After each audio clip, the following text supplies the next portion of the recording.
सबको जय मसीह की। आप सबके साथ मुलाकात करने का ये अच्छा अवसर परमेश्वर ने दिया। मैं परमेश्वर का बहुत बहुत धन्यवादित हूँ।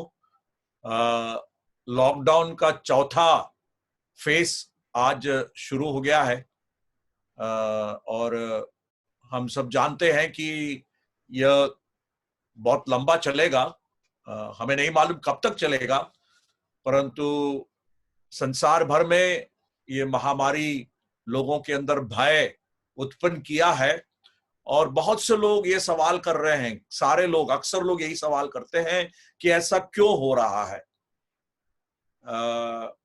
अच्छा सवाल है वो, ऐसा क्यों हो रहा है पूछना, सवाल तो अच्छा है, परंतु मेरे ख्याल से उससे बेहतर सवाल हम सबको पूछना यह होगा कि इस समय मैं क्या कर सकता हूं, मेरी जिम्मेदारी क्या है। यह सवाल अगर हम पूछें तो वो और बेहतर होगा। मेरी प्रतिक्रिया इस परिस्थिति में क्या है, मैं कैसे इसका सामना कर रहा हूं। बहुत से लोग घबराए हुए हैं, परेशान हैं, बहुतों की नौकरी मुश्किल में है, रोजी रोटी की कमाई मुश्किल में है।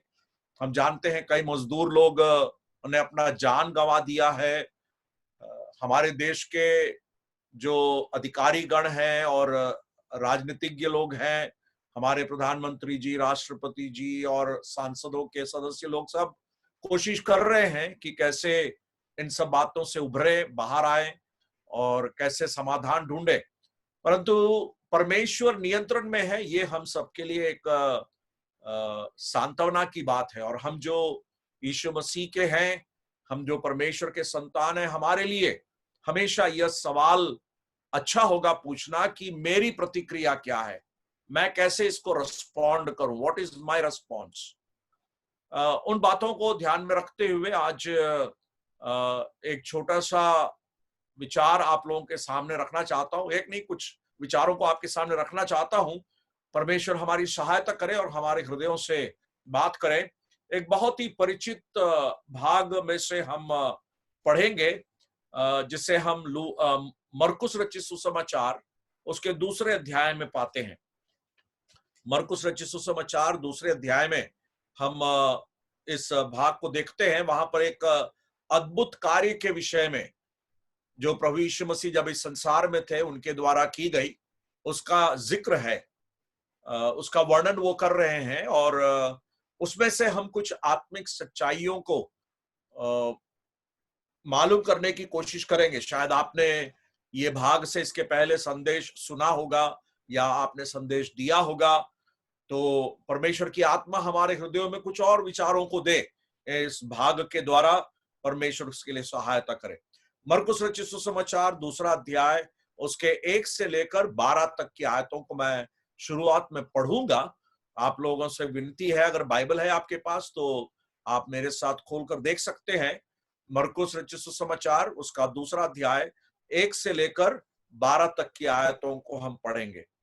मरकुस 2, 1 से 12। Marks gospel chapter 2 versus 1 to 12। कई दिन के बाद वह फिर कफरनहूम में आया और सुना गया कि वह घर में है। फिर इतने लोग इकट्ठा हुए कि द्वार के पास भी जगह नहीं थी और वह उन्हें वचन सुना रहा था। और लोग एक लकवे के रोगी को 4 मनुष्यों से उठवाकर उसके पास ले आए, परंतु जब वे भीड़ के कारण उसके निकट ना पहुंच सके तो उन्होंने उस छत को जिसके नीचे वह था खोल दिया। और जब वे उसे उधेड़ चुके तो उस खाट को जिस पर लकवे का रोगी पड़ा था लटका दिया। यीशु ने उनका विश्वास देखकर उस लकवे के रोगी से कहा, हे पुत्र, तेरे पाप क्षमा हुए। तब कई शास्त्री जो वहां बैठे थे अपने अपने मन में विचार करने लगे, यह मनुष्य क्यों ऐसा कहता है, यह तो परमेश्वर की निंदा करता है। परमेश्वर को छोड़ और कौन पाप क्षमा कर सकता है। यीशु ने तुरंत अपनी आत्मा में जान लिया कि वे अपने अपने मन में ऐसा विचार कर रहे हैं और उनसे कहा, तुम अपने अपने मन में यह विचार क्यों कर रहे हो, सहज क्या है? क्या लकवे के रोगी से यह कहना कि तेरे पाप क्षमा हुए, या यह कहना कि उठ अपनी खाट उठाकर चल फिर? परंतु जिससे तुम जान लो कि मनुष्य के पुत्र को पृथ्वी पर पाप क्षमा करने का भी अधिकार है। उसने उस लकवे के रोगी से कहा, मैं तुझसे कहता हूं, उठ, अपनी खाट उठाकर अपने घर चला जा। वह उठा और तुरंत काठ उठाकर सबके सामने से निकलकर चला गया।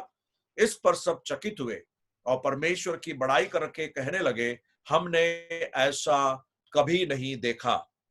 परमेश्वर इस वचन के पढ़े जाने पर और इस वचन के मनन करने के द्वारा अपनी आशीष को बहुतायत से हमारे जीवनों में उंडेलें, ताकि हम लोग इस वचन की गहराई में और भी उतर कर जाएं और हम ये पहचान पाएं कि परमेश्वर हमसे क्या कहना चाहता है, परमेश्वर की आत्मा हमसे क्या कहना चाहता है। यहाँ पर हमने जो भाग पढ़ा, यहाँ पर की कहानी या घटना कुछ इस प्रकार से है। प्रभु यीशु मसीह जब इस संसार में थे, उन्होंने बहुत से अद्भुत काम किए। यीशु मसीह अद्भुत काम करने के लिए संसार में नहीं आए थे। यीशु मसीह का इस संसार में आने का उद्देश्य यह था कि लोग पाप के जीवन से बचकर उद्धार पाए, प्रभु यीशु मसीह के मार्ग में चले, पापों की क्षमा को अनुभव करें और पवित्र जीवन को बिताएं। मनुष्यों के जीवन में परिवर्तन लाने के लिए प्रभु यीशु मसीह संसार में आए, और उस परिवर्तन को जिन्होंने अनुभव किया, उनके विषय में बाइबल कहती है कि वो उद्धार पाए हुए लोग हैं। हम लोग जो यीशु मसीह के संतान, परमेश्वर के संतान हैं, यीशु मसीह के चेले हैं, हमारे जीवन में वो काम हुआ है और हमारी जिम्मेदारी है कि हम औरों को इस यीशु मसीह के बारे में बताएं। और ये समय बहुत अच्छा समय है जब परमेश्वर ने हमें दिया है। तो यहाँ पर जो घटना है वह इस प्रकार से है। प्रभु यीशु मसीह कफरनहूम नाम के शहर में पहुंचते हैं और वहां पर यह आवाज लोग शहर में सुनने लगते हैं कि यीशु मसीह आ गए हैं। यीशु मसीह के शब्द या वचन और यीशु मसीह के काम, जो चंगाई के काम वगैरह वो करते थे, उससे लोग बहुत प्रभावित थे। उनको, उनके अंदर हमेशा ये जिज्ञासा रहती थी कि वो यीशु मसीह को देखें, यीशु मसीह की बातों को सुने, उनके चंगाई के काम को देखें। तो इस प्रकार की जिज्ञासा लोगों में रहती थी। आज भी लोगों में है। कहीं चंगाई सभा होती है तो कितनी भीड़ होती है, लोग पहुंच जाते हैं चंगाई सभा में। तो उस प्रकार उस समय यीशु मसीह इस संसार में जब थे, मैंने जैसे आपको कहा, आपको बताया, यीशु मसीह चंगाई देने के लिए नहीं आए थे, शारीरिक चंगाई के लिए नहीं आए थे। उनका आने का मकसद था कि पापियों के लिए अपना प्राण बलिदान करें, पापियों की चंगाई के लिए आए थे। परंतु जब वो आए तो उन्होंने चंगाई की उस सेवा की, ताकि उस सेवा के द्वारा मनुष्यों के जीवन में फायदा हो, लाभ हो। उतना ही नहीं, वो अपने परमेश्वरत्व की सामर्थ्य को, या उनके अंदर जो ईश्वरत्व की सामर्थ्य है, उस बात को दर्शाना चाहते थे, या वो इस बात को दर्शाना चाहते थे कि वो खुद परमेश्वर है। तो यहां पर वो घटना है, जब वो उस घर में थे तो बड़ी भीड़ आई, लोगों की भीड़ आई, वह उस घर में आई। तो 4 लोग मिलकर एक लकवे से मारे हुए, लकवा जानते हैं, जो पैरालाइज्ड होता है, जो चल नहीं सकता, पलंग में पड़ा रहता है, उसको उसी पलंग में लिटाकर उसको लेकर आए और सामने के दरवाजे से वो घर के अंदर घुसना चाहते थे, प्रवेश करना चाहते थे, परंतु नहीं हो रहा था, बहुत भीड़ थी। तो वचन में लिखा है, बाइबल में लिखा है कि वे लोग क्या किए, वे लोग छत के ऊपर चढ़ गए और छत के ऊपर चढ़कर छत को उन्होंने खोल दिया। अब किसी के घर के छत को खोलना, पता नहीं हम लोग कितना उसके लिए अनुमति देंगे, परंतु ये घर में जिस घर में यीशु मसीह थे, वो घर का मालिक बहुत बड़े दिल वाला था, बहुत बड़ा दिल वाला था। उसने उस घर के छत को खोलने के लिए अनुमति दे दिया। वो छत खुला और हम वहां पढ़ते हैं कि उन्होंने 4 लोगों ने मिलकर उस पलंग को नीचे उतारा जहां पर यीशु मसीह खड़े थे। और वहां पर जब वो पलंग उतारा तो यीशु मसीह उनके विश्वास को देखते हैं, किनके विश्वास को, जिन लोगों ने इस व्यक्ति को लाया था, उनके विश्वास को। उनको मालूम था ये व्यक्ति हमारा मित्र है और वो बहुत साल से लकवा है, चल नहीं पाता है, पलंग में ही है, कुछ कर नहीं पाता, यीशु मसीह के पास ले जाने से वो चंगाई को अनुभव करेगा। तो उस प्रकार, उस मनसा से ये चारों ने मिलकर इस व्यक्ति को पलंग से, वहां पर उस छत से उसको नीचे उतारा। यीशु मसीह ने उसको देखा और उस व्यक्ति से यीशु मसीह ये नहीं कहते हैं कि तू चंगा हो जा, परंतु वहां पर यीशु मसीह उससे ये कहते हैं, तेरे पाप क्षमा हुए। और यीशु मसीह जब इस बात को कहते हैं तो लोग बड़े चकित हो जाते हैं। अरे, ये पाप क्षमा करने की सामर्थ इसमें कैसे, ये कैसे बोल सकता है? ये तो हमारे जैसे साधारण पुरुष है, यूसुफ और मरियम का बेटा है, ये तो वो बढ़ई का पुत्र है, ये कैसे पाप क्षमा दे सकता? परमेश्वर के अलावा पाप क्षमा और कौन दे सकता है? वहां पर लिखा है यीशु मसीह ने वो इसलिए कहा ताकि लोग इस बात को जाने कि यीशु मसीह को पाप क्षमा या मनुष्य के पुत्र को पाप क्षमा देने की सामर्थ है, अधिकार है। तो ये घटना हुई, प्रभु यीशु मसीह ने फिर उस व्यक्ति से कहा अपना खाट उठा चल फिर, और हम वहां पर पढ़ते हैं ये घटना ऐसी हुई कि वो व्यक्ति खाट उठाया, अपना पलंग उठाया और उसको लेकर वो चला गया, चंगाई को उसने अनुभव किया। बहुत अच्छी घटना है। उस व्यक्ति ने अपने जीवन में अपने अनुभव में उस जीवन को पाया जिसने कभी भी सपना में भी नहीं देखा होगा कि वो इस प्रकार से अपने जीवन में अनुभव करेगा। परंतु इस घटना में हम क्या बातों को सीख सकते हैं? तो इस पूरी कहानी जो घटना है, उस घटना के लिए मैंने एक शीर्षक दिया है, और शीर्षक इस प्रकार से है, कुछ बातें जो महत्वपूर्ण है, फ्यू इंपॉर्टेंट थिंग्स, या तो फिर ऐसा कह सकते हैं matters, things that matters, things that matters, बातें जो मायने रखती हैं। मायने शब्द समझते हैं, साधारण रूप से कहें महत्वपूर्ण रखती है, जो हमारे लिए महत्वपूर्ण रखती है। हम सबके जीवन के लिए अलग अलग बातें महत्वपूर्ण है। कुछ लोगों के लिए अपना परिवार महत्वपूर्ण है, कुछ लोगों के लिए अपने बच्चे महत्वपूर्ण है, कुछ लोगों के लिए धन संपत्ति महत्वपूर्ण है, कुछ लोगों के लिए गाड़ी महत्वपूर्ण है। अभी के जमाने में बच्चों को तो गाड़ी के बारे में इतना ज्ञान होता है। कुछ लोगों को अपना इलेक्ट्रॉनिक गैजेट्स, लैपटॉप हो गया या फोन हो गया, मोबाइल सेल फोन हो गया, सेल फोन कौन से कंपनी का है, ये सब बहुत सी बातें हैं, सबकी अलग अलग बातें हैं जो मायने रखती है। परंतु इस भाग में जो वचन हमने पढ़ा, उस भाग में कौन सी बातें मायने रखती है, कौन सी बातें महत्वपूर्ण है, और क्या ये बातें हमारे जीवन में महत्वपूर्ण हैं? बहुत ही गंभीरता से सोचना है, हमें बहुत ही सीरियसली सोचना है। जैसे मैंने कहा, इन दिनों में जब कोरोना वायरस का महामारी तांडव हम सबके ऊपर है, हम सबको नहीं मालूम, हम नहीं जानते कि कब इसका बुरा असर हमारे जीवन में होगा। परंतु ऐसी परिस्थिति में हमारे लिए कौन सी बातें महत्वपूर्ण है? क्या सिर्फ हम इस बात से बच जाएं, या कुछ बातें हैं जो इस जीवन के बाद भी महत्वपूर्ण है? उसके बारे में हम यहां पर देखते हैं।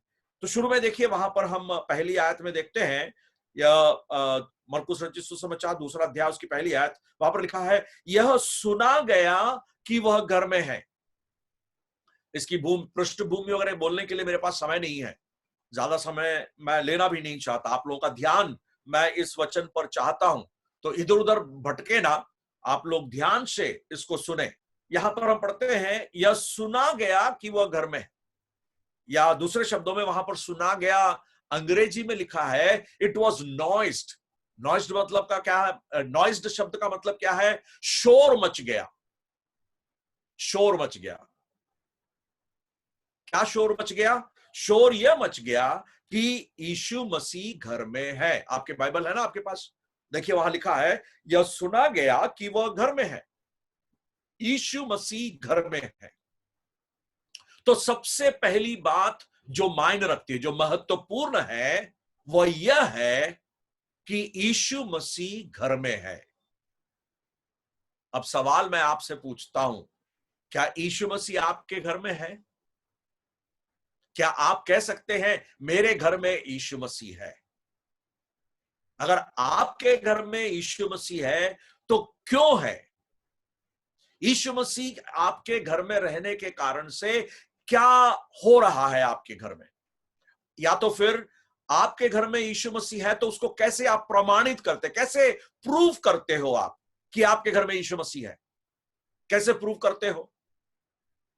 आपके जीवन के द्वारा, आपके व्यवहार के द्वारा, परिवार के अंदर पति पत्नी के संबंध के द्वारा, रिश्ते के द्वारा, परिवार के अंदर बच्चे और माता पिता के रिश्ते के द्वारा, भाई बहन के रिश्तों के द्वारा यह व्यवहार में प्रकट होना चाहिए। अगर मेरे घर में यीशु मसीह है तो मेरे घर में यीशु मसीह के स्वभाव की बातें मेरे घर में प्रकट होनी चाहिए, तब मैं बता सकता हूं कि मेरे घर में यीशु मसीह है। यहां पर हम पढ़ते हैं, यह सुना गया कि वह घर में है। पूरे कफरनहूम शहर में यह शोर मच गया कि यीशु मसीह घर में है। मेरे प्यारों, यह सवाल मैं आपसे फिर पूछता हूं, आप हिम्मत के साथ कह सकते हैं कि आपके घर में यीशु मसीह है? मैं जब संडे स्कूल में था, तो संडे स्कूल के समय में, मैं जब बच्चा था, लड़का था और संडे स्कूल अटेंड करता, उस समय हमने एक गाना सीखा था, छोटा सा कोरस सीखा था। अंग्रेजी में भी है, हिंदी में भी है। अंग्रेजी में है, Jesus in my family, it's a happy happy home. यीशु मेरे घर में क्या ही खुशी है। पता नहीं आप लोगों को मालूम है या नहीं, मैं जरा उस कोरस को गाता हूं। यीशु मेरे घर में क्या ही खुशी है, क्या ही खुशी है, क्या ही खुशी है। यीशु मेरे घर में क्या ही खुशी है, क्या ही खुशी है। यीशु मसीह मेरे घर में है तो कितनी खुशी है। जी हाँ, प्रभु यीशु मसीह अगर मेरे घर में है, मेरे परिवार में है, तो वो आनंद, मसीह का घर में रहने का आनंद दिखता है, प्रकट होता है। और हम जब दूसरे और दूसरे आयत में जब हम आते हैं, वहां पर हम एक दो बातों को, तीन बातों को देखते हैं। वहां पर दो तीन बातों को हम देखते हैं। वहां पर दूसरी आयत में लिखा है, फिर इतने लोग इकट्ठा हुए कि द्वार के पास भी जगह नहीं थी। तो यीशु मसीह अगर घर में है, तो पहली बात जो आपके घर में होगा, या पहली बात जो प्रकट होगी, वह यह है कि आपके घर में लोग आएंगे। लोगों को आपके घर में आने की आजादी होगी। There will be freedom for others to come in to your house. क्यों? क्योंकि यीशु मसीह आपके घर में है। अब यीशु मसीह जब आपके घर में, उसका मतलब यह नहीं कि यीशु मसीह वहां रहता है। आपके जीवन के द्वारा, आपके जीवन के व्यवहार के द्वारा यह प्रकट होगा कि यीशु मसीह को आपके घर में स्थान है। आपने वो छोटा छोटा, पता नहीं आपके घर में है कि नहीं, अंग्रेजी में लिखा रहता है, कई घर के दीवारों में लटका हुआ मैंने देखा है, Christ is the head of this house, of this home. यीशु मसीह इस घर का मालिक है या अधिकारी है। An unseen guest at every meal and a silent listener to every conversation. Christ is the head of this house, an unseen host at every meal. मसीह इस घर का मालिक है। हर भोजन के समय वो हमारा अगुआ है, हमारा घर का स्वामी है, और हमारे हर बातों में, हर बातों को वो शांति के साथ सुनता है। कई घरों में मैंने उसको देखा है, दीवार पे लटका रहता है। आप लोगों के भी घर में होगा। क्या वैसा है? यीशु मसीह अगर आपके घर में है, वह आपके घर का मालिक है।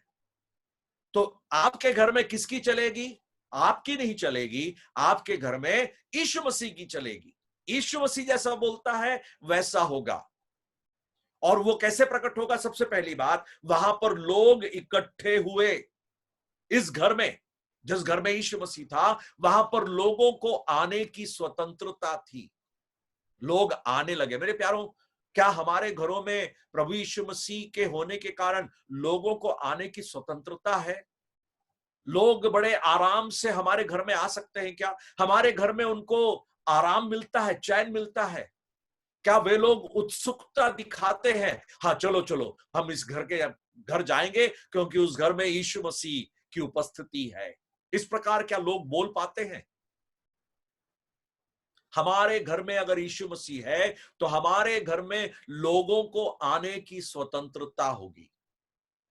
और वो आने की स्वतंत्रता सिर्फ आना ही नहीं, बड़ी भीड़ वहां पर है। वहां पर आना मतलब वहां पर और भी बहुत सारी बातें हैं। हम जब प्रेरितों के काम उसके 18वें अध्याय को पढ़ते हैं, वहां पर हम एक परिवार के बारे में पढ़ते हैं। प्रेरितों के काम 18वां अध्याय, कुरिन्थ में एक परिवार थी। और कुरिन्थ में वो परिवार का नाम था अक्विला और प्रिस्किल्ला। और उस परिवार के बारे में हम देखते हैं, वहां पर ये लोग यहूदी लोग थे, और वहां पर हम पौलुस के उनके घर पहुंचने के बारे में देखते हैं।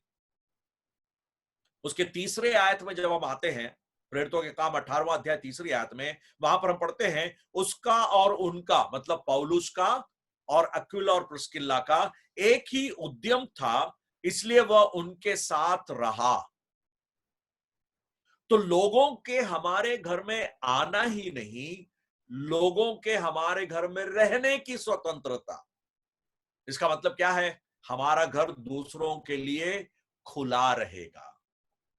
मेरे प्यारों, यह बहुत ही महत्वपूर्ण बात है।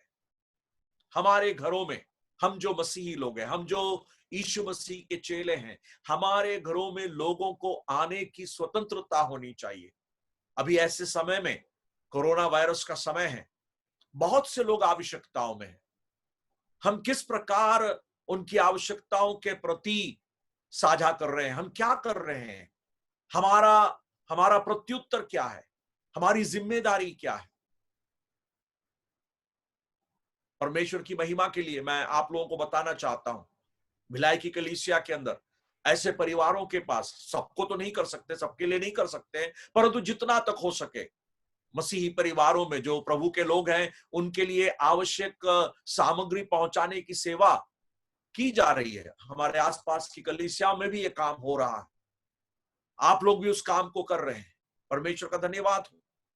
वो अभी हमारे घर नहीं आ सकते, परंतु हम उनके पास जाकर उनकी मदद कर रहे हैं। भाई लोग उस काम को कर रहे हैं, आवश्यकताओं में मदद। तो हमारे घर में रहना, हमारे घर में आना, हमारे घर में साथ रहना, ये सारी बातें उसमें शामिल है। और जब हमारे साथ रहते हैं तो हमारे घर में अतिथि सत्कार का भी कार्य होने लगता है ना? दूसरों को खिलाना पिलाना, ये हमारे जीवन की बात होती है, ये हमारे जीवन का स्वभाव होने लगता है। प्रेरितों के काम 16वें अध्याय में आएंगे तो वहां पर हम उस लुदिया बहन के बारे में पढ़ते हैं। लुदिया के बारे में वहां पर हम पढ़ते हैं, लुदिया क्या की थी। जब फिलिपी में पौलुस सेवा के लिए पहुंचा, तो हम लुदिया के बारे में पढ़ते हैं। प्रेरितों के काम उसका 16वां अध्याय और उसकी 15वीं आयत में वहां पर पढ़ते हैं, जब उसने अपने घराने समेत बपतिस्मा लिया तो उसने हमसे विनती की, यदि तुम मुझे प्रभु की विश्वासिनी समझते हो तो चलकर मेरे घर में रहो, और वह हमें मना कर ले गई। देखिए, प्रभु यीशु मसीह को स्वीकार करने का एक प्रमाण यह है, हम यीशु मसीह के हैं, यीशु मसीह मेरे घर में है।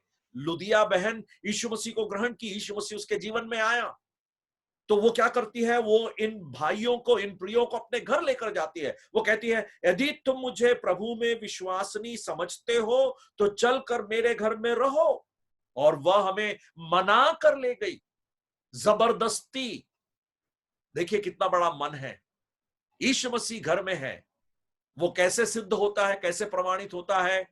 दूसरों को मेरे घर में आने की स्वतंत्रता होती है। उसी प्रकार हम उसी अध्याय में और भी आगे जब हम पढ़ते हैं, हम वहां पर उसके बारे में पढ़ते हैं।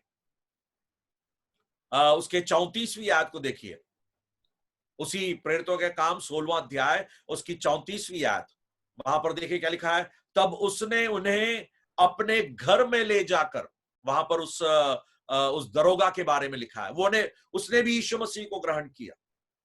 तब उसके जीवन में जो परिवर्तन आया उसको हम देखते हैं। तब उसने उन्हें अपने घर में ले जाकर उनके आगे भोजन रखा और सारे घराने समेत परमेश्वर पर विश्वास करके आनंद किया। दूसरों का हमारे घर में आना, क्यों? क्योंकि प्रभु यीशु मसीह हमारे घर में है। बहुत सारी आयतें हैं मेरे प्यारों, और यह हमारे अतिथि सत्कार को दिखाता है। हमें उस काम को करना है, यह हमारे जीवन का, मसीह जीवन का स्वभाव होना चाहिए। मैं उद्धार पाया हूं, मैं प्रभु यीशु मसीह का चेला हूं, मैं, यीशु मसीह मेरे घर में है। वो कैसे प्रमाणित होता है? इस काम के द्वारा वो प्रमाणित होता है। पतरस की पहली पत्री 4 अध्याय और उसकी 9वीं आयत, पहला पतरस 4 का 9, वहां पर हम क्या पढ़ते हैं? पहला पतरस 4 अध्याय उसकी 9वीं आयत, वहां पर हम क्या पढ़ते हैं, वहां देखते हैं, बिना कुड़कुड़ाए एक दूसरे का अतिथि सत्कार करो, बिना कुड़कुड़ाए, अच्छे दिल के साथ। ये एक मसीही स्वभाव है। और आज के युग में मुझे कभी कभी बड़ा भय लगता है, डर लगता है, कहीं ऐसा मसीही स्वभाव हमारे अंदर से दूर तो नहीं हो गया। अतिथि सत्कार करना, हमारे घरों में लोगों को रुकने का, लोगों को ठहरने का, लोगों को भोजन खिलाने की वो मनसा को दर्शाना, वो मसीही जीवन का एक प्रमाण है। ये इब्रानियों की पत्री 13वें अध्याय में, इब्रानियों की पत्री 13वां अध्याय, जल्दी जल्दी आयतों को निकालेंगे, जल्दी जल्दी आयतों को निकालेंगे तो हम उसको पढ़ सकते हैं। इब्रानियों की पत्री 13वां अध्याय, इब्रानियों की पत्री 13वां अध्याय और उसके पहली आयत को जरा देखिए, वहां पर क्या लिखा है, भाईचारे की प्रीति बनी रहे। दूसरी आयत, इब्रानियों 13 का 2, अतिथि सत्कार करना ना भूलना, क्योंकि इसके द्वारा कुछ लोगों ने अनजाने में स्वर्गदूतों का आदर सत्कार किया है। और वो घटना हमें मालूम है, उत्पत्ति की पुस्तक 18वें अध्याय में जो इब्राहिम ने किया था, उसके बारे में जिक्र किया गया है। अतिथि सत्कार करना ना भूलना, तो ये एक मसीही स्वभाव है प्यारो, हमें उस काम को करना है। तो यीशु मसीह मेरे घर में है, कैसे पता चलेगा? मेरे घर में बहुत से लोग आते हैं, मैं अतिथि सत्कार करता हूं। उसके बाद एक और बात हम पढ़ते हैं, वापस आ जाइए, मरकुस दूसरा अध्याय, मरकुस रचित सुसमाचार दूसरा अध्याय, उसकी दूसरी आयत में फिर हम पढ़ते हैं, वहां पर क्या लिखा है, और वह उन्हें वचन सुना रहा था। दूसरी आयत में पढ़ते हैं, और वह उन्हें वचन सुना रहा था। जिस घर में प्रभु यीशु मसीह है, उस घर में से परमेश्वर का वचन का प्रचार होता है। मेरे ख्याल से आप इस बात को समझते होंगे। यहां पर मैं उसको हमारे पारिवारिक प्रार्थना, फैमिली ऑल्टर जिसको कहते हैं, पारिवारिक प्रार्थना के साथ मैं उसको जोड़ना चाहता हूं। बाइबल के अंदर कहीं पारिवारिक प्रार्थना के विषय में स्पष्ट रूप से आज्ञा नहीं दी गई है, परंतु परिवार के अंदर परमेश्वर के वचन का महत्व, यीशु मसीह जिस घर में है, उस घर में से परमेश्वर का वचन का प्रचार होता है, लोग परमेश्वर के वचन को सुनते हैं। क्या हमारे परिवारों के अंदर से मसीही गीत, मसीही संदेश, मसीही प्रार्थनाएं लोग सुन पा रहे हैं? सुनाने के लिए नहीं, परंतु जीवन के स्वभाव से वो अपने आप से होना, जिससे लोग इस बात को जानते हैं कि यीशु मसीह हमारे परिवार में है। मेरे प्यारों, बहुत मायने रखती है। ज्यादा वर्णन करने के लिए मेरे पास समय नहीं है, तो मैं आगे बढ़ना चाहता हूं। तो यीशु मसीह का वचन हमारे परिवारों से, परमेश्वर का वचन का प्रचार हमारे परिवारों के अंदर से बाहर निकलना, यह बहुत ही महत्वपूर्ण है, बहुत ही महत्वपूर्ण है, हमारे लिए आवश्यक है। हम मसीह लोग हैं, इस बात को हमें दर्शाना है हमारे कार्यों के द्वारा, यीशु मसीह मेरे घर में है। तो पहली बात जो बहुत ही महत्वपूर्ण है, मायने रखती है, वो यह है कि यीशु मसीह घर में है। अगली बात जो वहां पर हुई, हम उसके तीसरी आयत से नीचे को पढ़ते हैं, क्या है? हम उस लकवे से मारे हुए व्यक्ति के बारे में पढ़ते हैं। यीशु मसीह घर में है तो दूसरों की सहायता होती है। पहली बात, यीशु मसीह घर में है तो लोग हमारे घर में आते हैं। दूसरी बात, प्रभु यीशु मसीह का वचन का प्रचार होता है। तीसरी बात, लोगों की मदद होती है, या हम परमेश्वर के लिए खर्च करने लगते हैं, वैसा बोलूं तो और सही होगा। मसीह के नाम में खर्च करना बहुत ही जरूरी है। प्रभु यीशु मसीह के नाम में खर्च करना हम लोग कैसे करते हैं? यहां पर इस व्यक्ति के बारे में हम यहां पर पढ़ते हैं, इस भवन के बारे में, इस घर का मालिक ने उस घर के छत को निकालने के लिए अनुमति दे दिया। मैं भी समझ नहीं पाता कैसे इस आदमी का दिल था, इस घर का जो मुखिया है, घर का जो मुखिया है, वो कैसे मान गया कि उसका घर का छत निकालने के बाद उसको नीचे उतारे। उस एक आदमी के लिए, उस एक व्यक्ति के लिए, उस एक बीमार व्यक्ति के लिए कुछ भी करने के लिए घर का मालिक तैयार हो गया। क्यों? क्योंकि यीशु मसीह घर में है। मेरे प्यारों, यीशु मसीह आपके घर में है, आप किस प्रकार आप उसको प्रमाणित कर रहे हैं? क्या हम मसीह के लिए खर्च करने को तैयार होते हैं? परमेश्वर की सेवा के लिए क्या हम दे पा रहे हैं? दूसरा कुरिन्थियों 8वां और 9वां अध्याय, दूसरा कुरिन्थियों 8 और 9 अध्याय, दोनों अध्यायों को आप पढ़ेंगे, वहां पर परमेश्वर की सेवा में देने के विषय में, लोगों की आवश्यकताओं में देने के विषय में लिखा हुआ है। और वहां पर मकिदुनिया की कलीसियाओं पर जो अनुग्रह हुआ है, उसके पहले आयत से हम पढ़ते हैं कैसे अनुग्रह हुआ है। उनके कंगालपन में, गहरे कंगालपन में, उस आयत को पढ़ेंगे तो आपको समझ में आएगा। गहरे कंगालपन में उनकी उदारता बढ़ती गई, वो लोग और देने लगे, कंगालपन में और देने लगे। बड़ा विरोधाभास लगता है, क्यों? कंगालपन में कोई दे कैसे सकता है?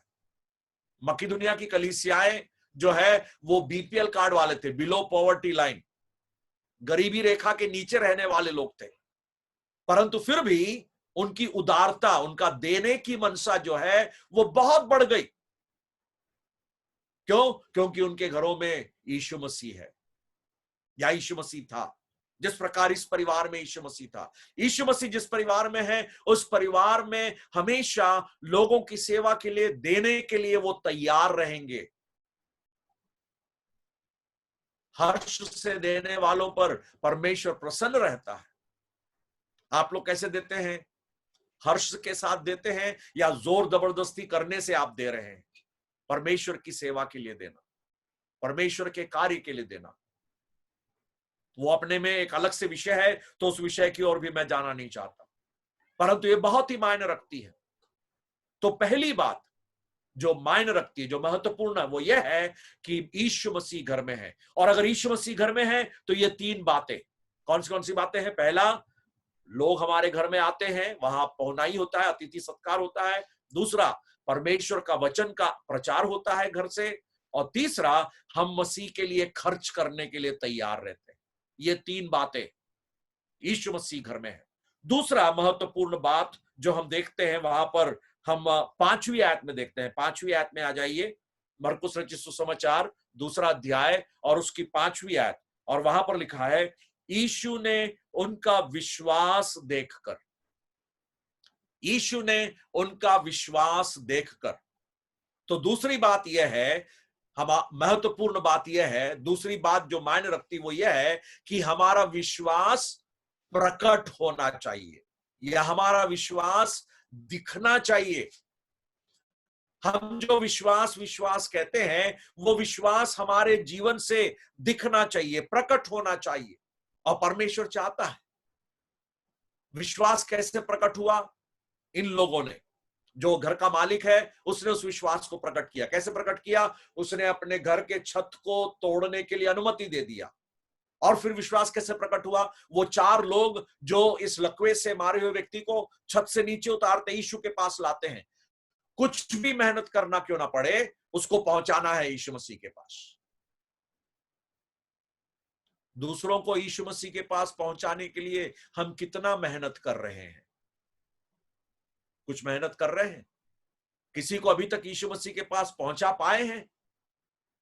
हम लोग सब मसीह हैं, यीशु मसीह के चेले, हम बहुत घमंड करते हैं। परंतु मैं आज इस संध्या के समय आपसे मैं पूछूं, क्या हम किसी को यीशु मसीह के पास पहुंचा पाए हैं? यीशु मसीह के पास पहुंचाना बहुत बड़ा एक जिम्मेदारी, बहुत बड़ा काम है, बहुत मुश्किल का काम है। यहूदा की पत्री में हम पढ़ते हैं, आग से खींच कर निकालना उसके विषय में कहता है। और हमारा विश्वास वैसे प्रकट होता है। विश्वास का दिखना महत्वपूर्ण है। क्या हमारा विश्वास दिख रहा है? याकूब की पत्री 2 अध्याय, याकूब की पत्री 2 अध्याय उसकी 17वीं आयत, याकूब की पत्री 2 अध्याय 17 आयत। और वहां पर पढ़ते हैं, वैसे ही विश्वास भी यदि कर्म सहित न हो तो अपने स्वभाव में मरा हुआ है। तो विश्वास जो है वो कर्म में दिखना चाहिए। विश्वास जो है वो हमारे कार्य में दिखना चाहिए।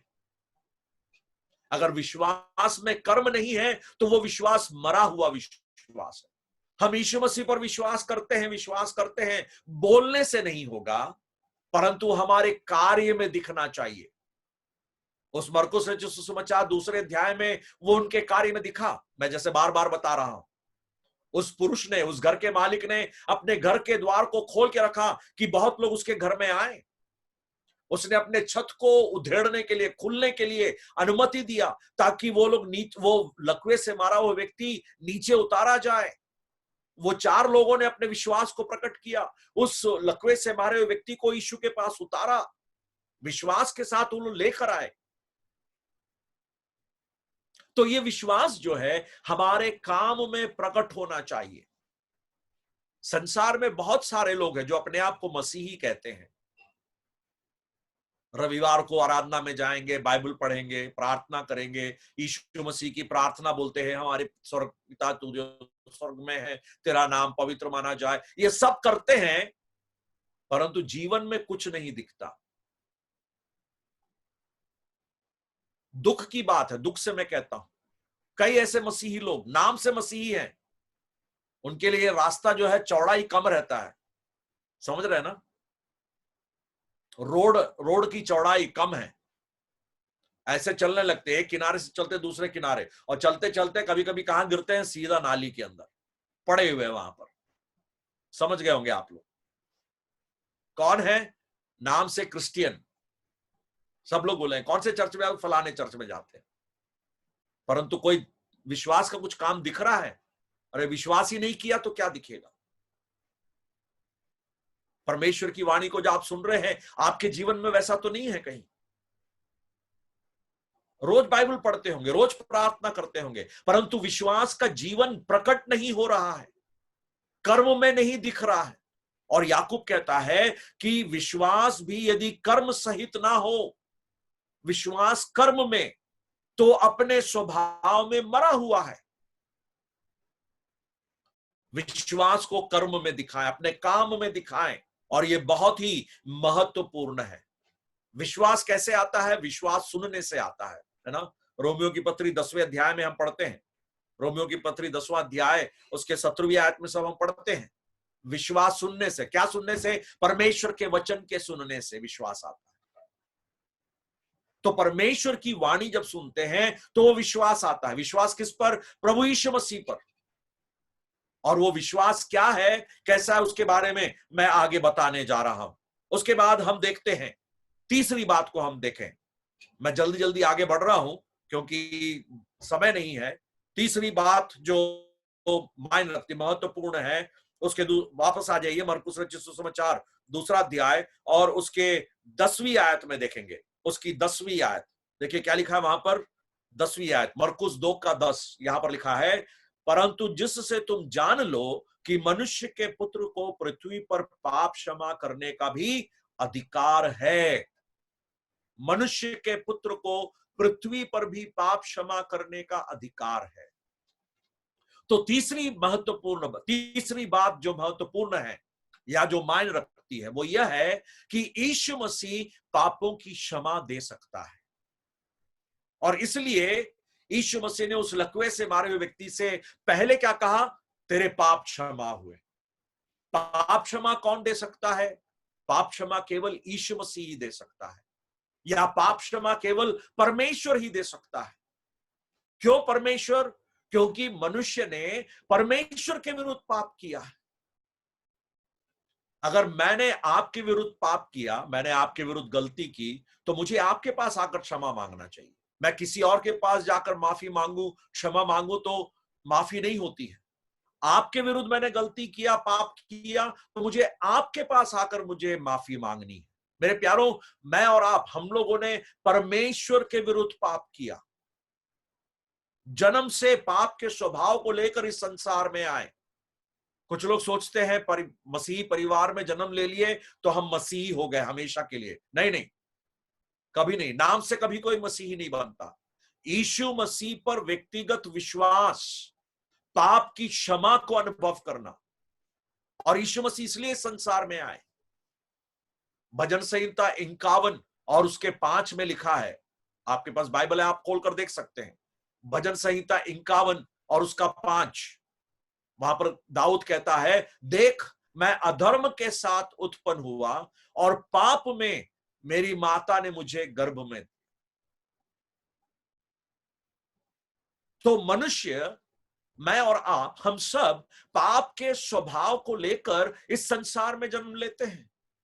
और इसलिए रोमियो की पत्री 3 अध्याय उसके 23वीं आयत में हम पढ़ते हैं। रोमियो की पत्री 3 अध्याय 23वीं आयत, इसलिए कि सबने पाप किया और परमेश्वर की महिमा से रहित है। हम सब पाप के स्वभाव को लेकर इस संसार में आए। पाप करने को किसी सिखाने की जरूरत नहीं है। पाप करने के लिए कोई ट्रेनिंग स्कूल नहीं है। है क्या कोई ट्रेनिंग स्कूल है? गुजरात में, दादरा हवेली में कोई ऐसा स्कूल है जहां पर झूठ बोलना, चोरी करना, हत्या करना, व्यभिचार करना, ऐसे सब बातों को सिखाते हैं? कहीं नहीं, कोई स्कूल नहीं है, कहीं नहीं सिखाता, कोई पाठशाला नहीं। परंतु मनुष्य के अंदर यह स्वभाव है, क्योंकि उस पाप के स्वभाव को लेकर वो पैदा हुआ है। और उस पाप के स्वभाव के दंड से हमें बचाने के लिए और उस पाप से मुक्ति देने के लिए यीशु मसीह संसार में आए। और वो यीशु मसीह, चूंकि वह परमेश्वर है, क्योंकि परमेश्वर ही पाप क्षमा कर सकता है। हम मरकुस रचित सुसमाचार के 2 अध्याय में हम पढ़ते हैं, वहां पर वो लोग कहते हैं, है ना, उसकी 7वीं आयत में, मरकुस 2 के 7 में पढ़ते हैं, यह मनुष्य क्यों ऐसा कहता है? यह तो परमेश्वर की निंदा करता है। परमेश्वर को छोड़ और कौन पाप क्षमा कर सकता है? परमेश्वर को छोड़ और कौन पाप क्षमा कर सकता है? पाप क्षमा केवल परमेश्वर ही दे सकता है। और वो परमेश्वर कौन है? वो परमेश्वर यीशु मसीह है। मेरे प्यारों, मैं क्रिश्चियन, मैं मसीही क्यों हूं? मैं मसीह इसलिए हूं क्योंकि यीशु मसीह के द्वारा मैंने पाप क्षमा को अनुभव किया। यीशु मसीह मेरा परमेश्वर है। यीशु मसीह के अलावा और कोई परमेश्वर नहीं है, और वही हमारे पापों को क्षमा कर सकता है। इसलिए यीशु मसीह संसार में आए, क्रूस पर अपना प्राण बलिदान कर दिए। उनके हाथ और पांव में कीले ठोके गए थे, सिर पर कांटों का मुकुट रखा गया था। कुछ ही महीने पिछले ही महीने मसीही जगत ने गुड फ्राइडे और ईस्टर का त्योहार मनाया है। खैर इस बार तो कुछ मना नहीं सके, लॉकडाउन चल रहा था। हर साल मनाते हैं, परंतु क्या मना रहे हैं, क्या सोच के मना रहे हैं?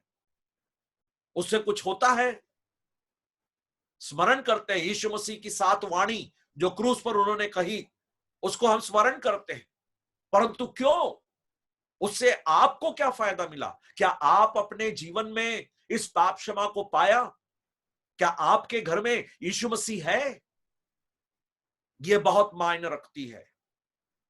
तो यीशु मसीह के द्वारा यह पाप क्षमा, और परमेश्वर ही पाप क्षमा दे सकता है, क्योंकि पाप मैंने परमेश्वर के विरुद्ध किया। इसलिए यीशु मसीह संसार में आए, क्रूस पर अपना प्राण बलिदान किया, गाड़ा गया, तीसरे दिन मृतकों में से जी उठा। प्रेज द लॉर्ड, प्रभु की स्तुति हो, हालेलुया। वो यीशु मसीह जो मरने के बाद जी उठा, वो आज भी जीवित है, और वो हमारे पापों को क्षमा करता है, मुझे और आपको पाप से आजाद करता है। और मैं हमेशा इस प्रकार से मैं गाता हूं, वो गीत मुझे बहुत पसंद है। पाप का बंधन तोड़ा गया, मैं आजाद हूं, हाँ आजाद, सब अपराध भी दूर हो गया, मैं आजाद हूं, हाँ आजाद। हालेलुया, यीशु मुआ मेरे बदले में मुआ, हालेलुया, हालेलुया, मैं आजाद हूं, हाँ आजाद, हालेलुया, हालेलुया, मैं आजाद हूं, हाँ आजाद। मेरे प्यारों, यीशु मसीह के लहू में मेरे पाप क्षमा किए गए, धुल गए। इफिसियों की पत्री 1 अध्याय में हम पढ़ते हैं, यीशु के लहू के द्वारा छुटकारा अर्थात अपराधों की क्षमा। ये कितनी ही धन्य बात है ना। भजन संहिता 32 में हम पढ़ते हैं, भजन संहिता 32 उसके पहले 2 आयतों में हम पढ़ते हैं, क्या ही धन्य है वो जिसका अपराध क्षमा किया गया और जिसका पाप ढांपा गया। क्या ही धन्य है वो जिसका अपराध का लेखा परमेश्वर नहीं लेता है।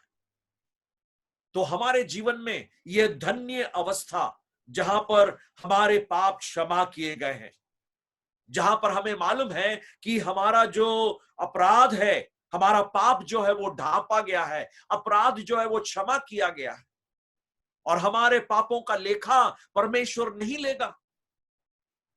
और वैसे लोगों के घर में यीशु मसीह रहता है। क्या आप अपने जीवन में पाप की क्षमा को अनुभव किया है? या तो फिर आप इस बात से संतुष्ट हैं, मैं मसीही परिवार में जन्म लिया हूं और इसलिए मैं मसीही हूं। नहीं प्यारों, आप अपने जीवन में उस अनुभव में आगे नहीं बढ़ सकते हैं।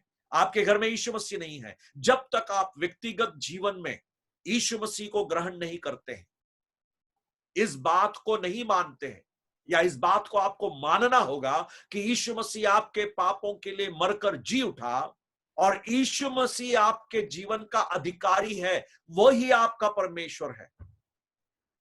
रोमियो की पत्री 10वां अध्याय और उसकी 9वीं आयत में हम उस बात को पढ़ते हैं। रोमियो की पत्री 10वां अध्याय उसकी 9वीं आयत, और वहां पर हम देखते हैं पौलुस कहता है, पवित्र आत्मा में पौलुस कहता है कि यदि तू अपने मुंह से यीशु को प्रभु जानकर अंगीकार करे और मन से विश्वास करे कि परमेश्वर ने उसे मरे हुओं में से जिलाया, तो तू निश्चय उद्धार पाएगा। तो ये दो काम मेरे जीवन में होना अनिवार्य है।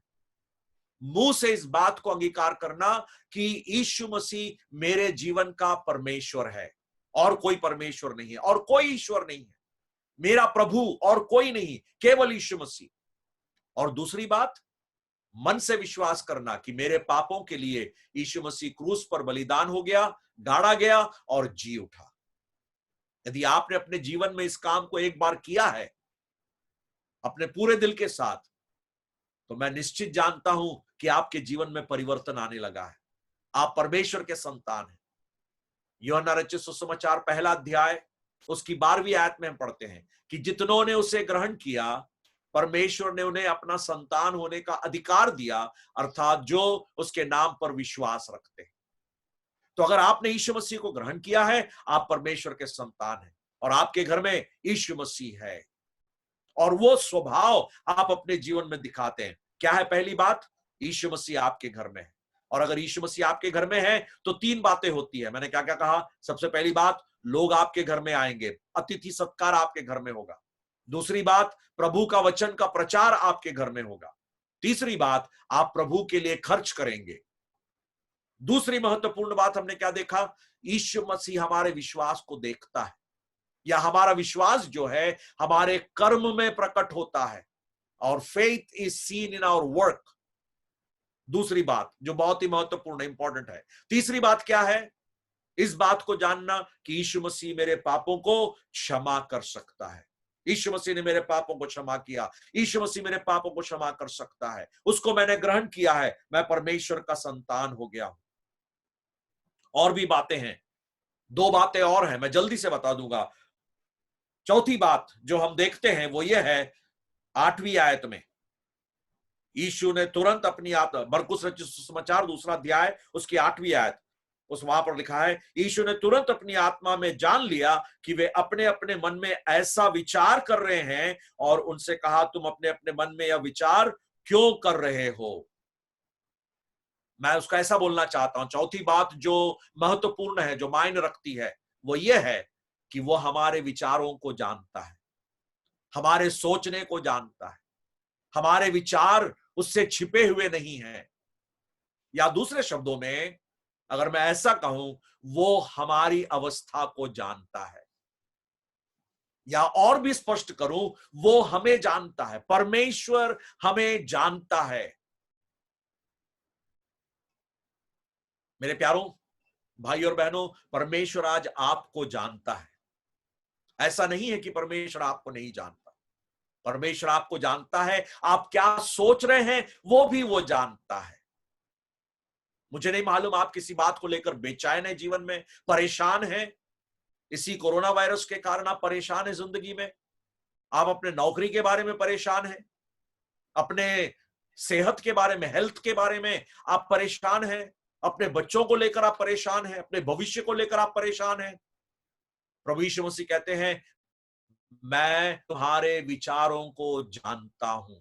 कितनी बड़ी सांत्वना है इस बात को जानना कि कोई मुझे पहचानता है, कोई बड़ा व्यक्ति मुझे जानता है।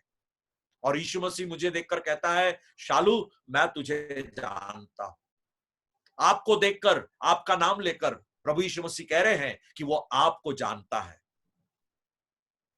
मैं यीशु मसीह को जानता हूं, वो तो अच्छी बात है, वो तो होना ही चाहिए। परंतु यीशु मसीह मुझे जानता है, परमेश्वर मुझे जानता है, ये तो बहुत ही आशीष की बात है। उदाहरण के लिए, अगर कोई कहे कि मैं प्रधानमंत्री जी नरेंद्र मोदी जी को जानता हूं, तो सामान्य बात है, कोई बड़ी बात नहीं है। परंतु नरेंद्र मोदी जी मुझे जानते हैं, अगर वैसा बोलूं तो मेरे घर के सामने तो कतार लग जाएगा, लाइन लग जाएगी। सिफारिश के लिए लोग मेरे पास आएंगे। क्यों? क्योंकि प्रधानमंत्री नरेंद्र मोदी जी मुझे जानते हैं, हमारी पहचान है, जान पहचान है। परमेश्वर हमको देखकर कहता है कि बेटा बेटी मैं तुझे जानता हूं, तेरे विचारों को मैं जानता हूं। परमेश्वर से हम छुप नहीं सकते हैं। हमारे दर्द को, हमारे दुख को, हमारे जीवन के हर रहस्य को परमेश्वर जानता है, उससे हम छिपा नहीं सकते हैं, हम उससे कुछ भी नहीं छिपा सकते हैं। और आज इस रात के समय मैं आपको ढाढ़स दिलाना चाहता हूं, परमेश्वर आपको जानता है। आपको यह आवश्यक है कि आप अपने जीवन को उस परमेश्वर के हाथों में समर्पित कर दें। आखिरी बात कहकर मैं समाप्त करूंगा। हमारा क्या प्रत्युत्तर है? What is our response?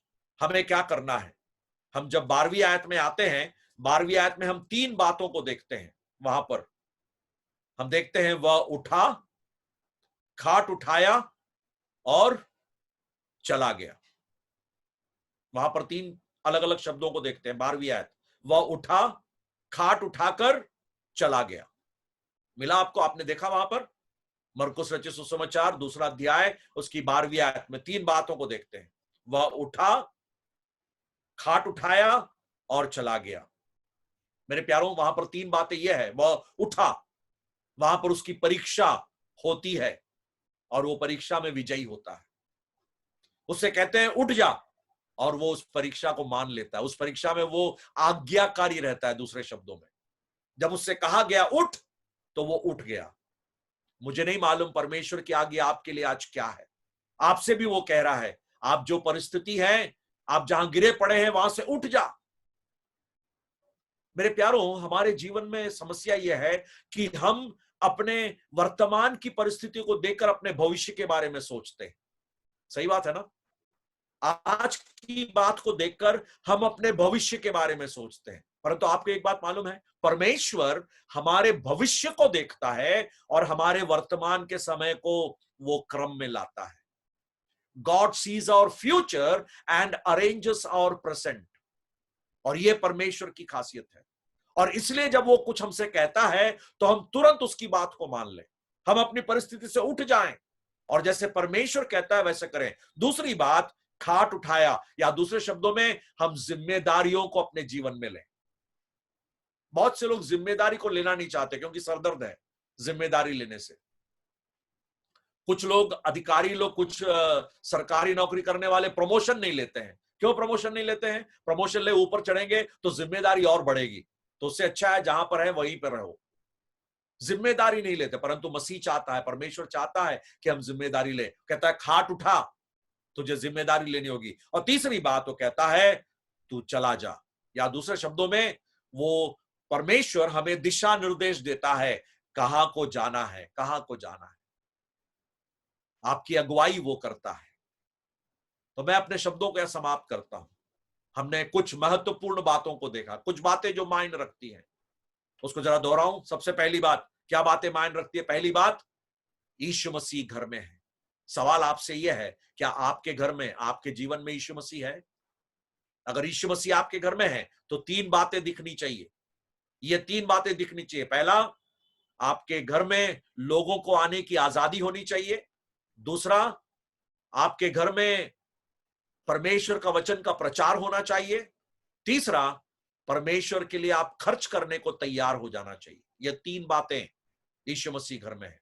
दूसरी बात जो महत्वपूर्ण है वह यह है, आपका विश्वास दिखना चाहिए। हमारे कामों में हमारा विश्वास दिखना चाहिए।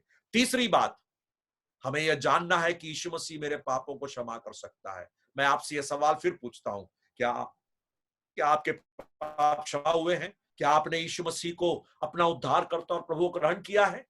अगर आपने वैसा किया है तभी आप बोल सकते हैं कि यीशु मसीह आपके घर में है, तभी आपके विश्वास का काम में दिखेगा। और चौथी बात यह है कि वह हमारे विचारों को जानता है, दूसरे शब्दों में वह हमें पहचानता है। और पांचवी बात, हमारा प्रत्युत्तर, हम किस तरह इन बातों का जवाब देते हैं, प्रभु की आज्ञा मानते हुए, जिम्मेदारियों को लेते हुए और दिशा निर्देश को पाते हुए, हमारे जीवन में अगुवाई को पाते हुए। परमेश्वर इस वचन को हमारे जीवन में आशीषित करके दे। परमेश्वर ने अपने वचन को हमें दिया है, इस वचन के अनुसार हम आज्ञाकारी रहें। परमेश्वर के बड़े नाम की स्तुति हो। आप सबको जय मसीह की। परमेश्वर इस वचन को आशीष करके दे प्रभु के नाम